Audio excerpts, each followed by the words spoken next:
nous avons même quelques découvertes scientifiques qui ont la peau dure, mais tellement dure qu'elles peuvent être ancrées jusqu'à nos sociétés, parfois même pour les pires idées, n'est-ce pas Sophie ? Tout à fait, Dounia. Là, on va s'attaquer à un mythe qui a la peau dure, comme tu le dis. Je vais vous parler de mâle alpha. Alors, autour de la table, est-ce que vous avez déjà entendu parler de cette théorie du mâle alpha ? Un truc de coach de séduction ou Ouais, t'es pas loin, Jérémy. Mélissa, ça te dit quelque chose aussi ? un truc de beauf surtout. S'il y a mal alpha, mal bêta, mal oméga, mal tout ça, il y a pas tout. On n'a pas la description des autres. Hein. Mais Est-ce ouais. que tu peux faire de l'algèbre de mâle du coup. Ah oui, Alpha bah là, plus bêta on égale passe bêta sur carré. des maths grecques. Et en plus, ça viendrait. En fait, c'est même dans un livre de science-fiction, Le meilleur des mondes, où il y avait les individus qui étaient en caste, et c'était les alphas, les bêtas, les gammas, et plus tu avançais dans l'alphabet, plus c'était des sombres merdes, en fait.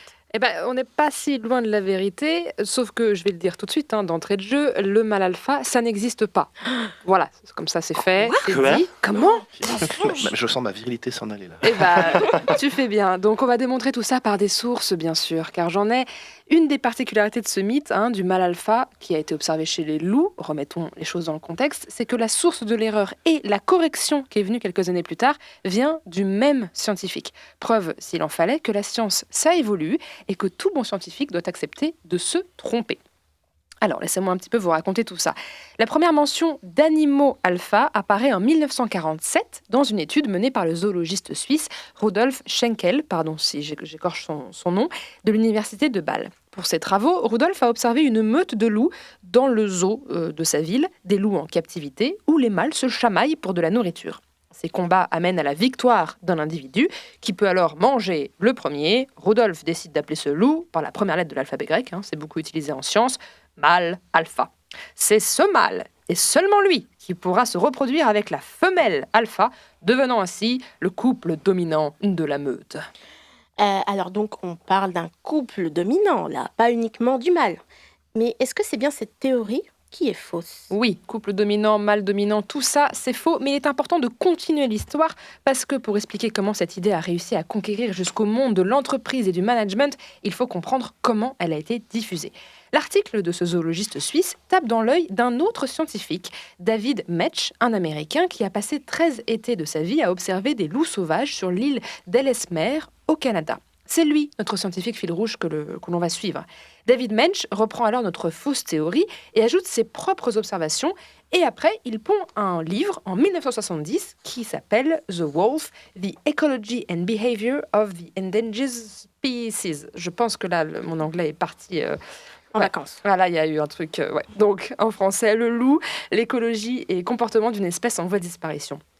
Ce livre, c'est un succès. Il est tiré à plus de 110 000 exemplaires. Il diffuse partout l'idée d'une compétition au sein des meutes et d'un mâle dominant, vainqueur de combats féroces. Sauf que dans les années 2000, 30 ans de recherche plus tard, David Mensch réalise son erreur. En réalité, une meute de loups, c'est une famille. Le couple alpha, ce n'est rien d'autre que le couple parental. Et les féroces combats entre les mâles sont en réalité des cours d'éducation où les parents s'arrogent le droit de manger les proies avant leur ado, parce que ça va bien 5 minutes. Cette erreur, David Mensch l'avoue lui-même dans plusieurs articles scientifiques et sur son blog destiné au grand public. Il tourne même une vidéo de 2 minutes, qui est toujours disponible sur YouTube pour les anglophones, dans laquelle il explique que les bons termes seraient plutôt mâle ou femelle reproducteur, mâle ou femelle adulte, bref, parent.